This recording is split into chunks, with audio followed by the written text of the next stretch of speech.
Here is the thing nobody ever says out loud: your loyalty. The loyalty people call excessive.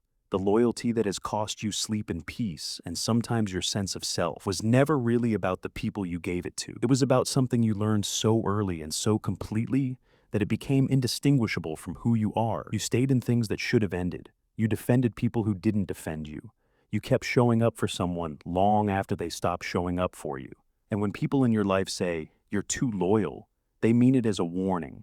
But somewhere in your chest, loyalty still feels like the most basic form of love you know. And walking away still feels like a failure you cannot afford. I came across this recently, and it reframed something I had never fully understood about myself. That is not a character flaw.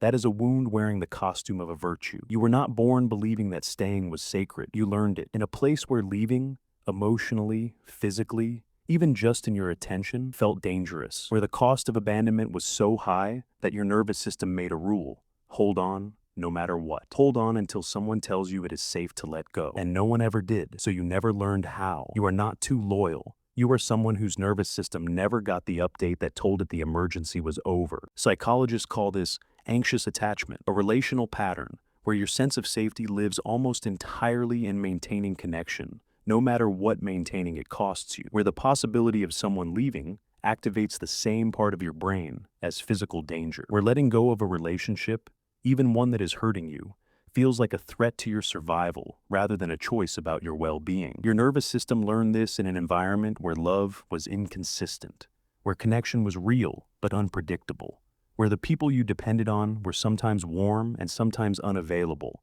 and you could never quite tell which version was coming. And your brain, trying to solve for safety, landed on the only strategy that felt reliable: be loyal enough that they never leave.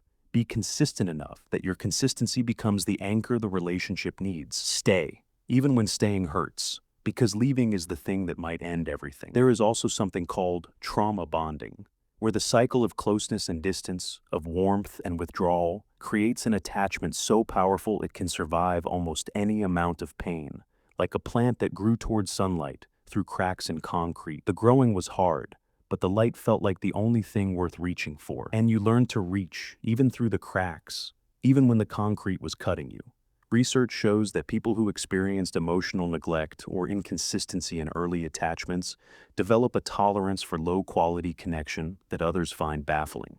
You are not blind to the problems. You see them. You just learn to love through them, because loving through difficulty was the only kind of love you were consistently shown. Seneca wrote, "It is not that I am brave. It is that I know what is worth fearing." And for you, the thing worth fearing, the thing your nervous system built your entire relational life around, was abandonment. Not the word, the feeling, the specific bone-deep feeling of being left, of being too much or not enough, of reaching for someone and finding empty space. The cost of loyalty built on that fear shows up everywhere. In relationships, you stay longer than you should, long past the point where staying is making either of you better. At work, you give your loyalty to organizations or managers who don't think about you when you go home. In small moments, sitting in your car before going inside, lying awake at 2 a.m., running through an old argument, you feel the weight of all the times you stayed when part of you was screaming to go. And there is a particular grief in it. The grief of having given so much of yourself to people who moved on without looking back. The grief of a loyalty that was never matched. The grief of having believed for so long that if you just stayed a little longer, things would finally become what you needed them to be. This is the part that most psychology channels completely skip. You might find that leaving feels like giving up, even when what you are leaving is genuinely not working. You might find that your self-worth is tangled up in your loyalty, that abandoning something feels like abandoning a part of yourself. You might find that you attract people who take more than they give, not because you don't notice, but because the dynamic feels familiar.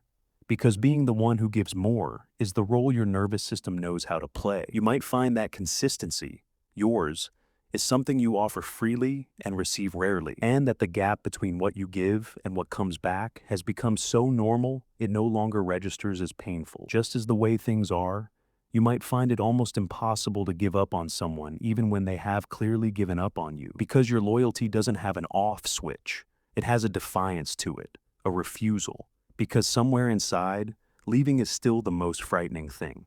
None of this is who you are. It is what you learned. Healing does not mean becoming someone who doesn't care deeply. It means learning to care for yourself with the same ferocity you have always cared for others. Inner child work is where this becomes real. Sitting with the part of you that first made the rule, that staying was safety, that loyalty was love, and asking it gently, what were you so afraid of losing? What did you believe would happen if you let go? That child made a brilliant decision in a difficult environment. You are not undoing the decision. You are giving the child new information, that some things are safe to release, that you will not disappear when a connection ends, that your worth is not measured by your willingness to endure. Learning to identify safe people, people who stay not because you never stop giving, but because they genuinely want to be there, is the practice of retraining your nervous system toward a different kind of loyalty, one that costs you less, one that moves in both directions.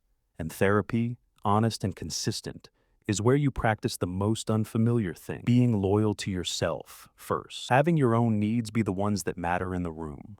Rilke wrote, "Perhaps all the dragons in our lives are princesses who are only waiting to see us act, just once, with beauty and courage. The dragon you have been circling, the fear of being left, of letting go, of your loyalty running out, is not your enemy. It is the place where your healing is waiting. The goal is not to be fixed. It is to become whole. You are not too loyal. You are someone who loved with everything they had, in the only way they knew how. And you are part of a quiet community of people who are slowly learning that real love, the kind worth staying for, does not require you to lose yourself to keep it. Tell me in the comments, has your loyalty ever cost you more than it gave back? You don't have to explain it. Just know that whatever you share, someone else will feel a little less alone.